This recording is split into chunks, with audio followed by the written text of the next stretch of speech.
You have to do things that make sense to you. To me, like, I don't know if everyone else is like this, but in my case, if I'm not doing something that makes sense to me, I feel like, okay, so I'm losing contact to who I think I am. And that is extremely important. You need to know who the fuck you are. But we don't know. Right? So if you lose a sense of like this connection, it's like, man, I can't see myself anymore. So how the hell am I going to see myself in the future? Like, am I supposed to stay in this direction that I don't even want to be right now in the present? Is this going to change in the future? Probably not. So, I want to do things that make sense to me. Like, I can see myself doing this. Oh, I identify myself at this position and whatnot. Do you identify yourself as being a podcaster? As a stripper. That was a podcaster. I'm here for the money. But I'm playing. But like, I think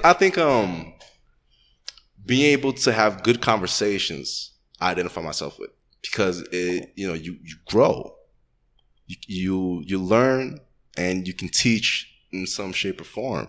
And that's why having great conversations is like food to the soul. So having great conversations, man, it could be a podcast, it could be whatever.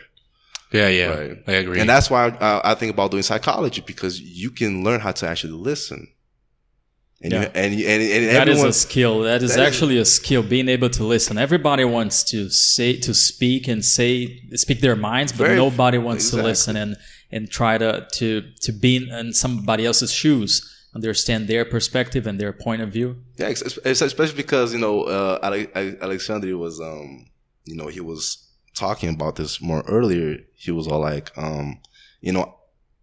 because of his Portuguese, like, he wants to be sure that you understand what he's trying to say.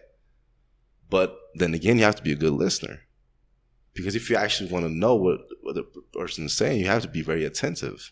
You have to be sure that you're understanding where he's actually coming from. And that does not only depend on you. So, like, it doesn't matter what you say, because if the person that doesn't listen to you or like is, doesn't have that practice, the other person will understand something wrong. You could explain it the best way you can. Yeah. But if the person doesn't know how to listen or doesn't even want to listen, he's not going to understand, or that person's not going to understand nothing. And it's going to be like a completely distorted meaning of what you wanted to pass in the first place. And that's stressful. So that's why when you find someone that actually listens to you, it's like, man, can you be my friend? like, man, can I like adopt you? Like, can you be around me like all the time? And that's what being a good listener it provides, man. You be great, a part of so many different social interactions, because you just have that one ability to just like shut the fuck up and listen. Yeah. And be engaged, be interested. It's not like listening just be like, because you want the person to like you or something. No, listen because you actually want to know what the person is about. And that's beautiful, man. It's beautiful. It is.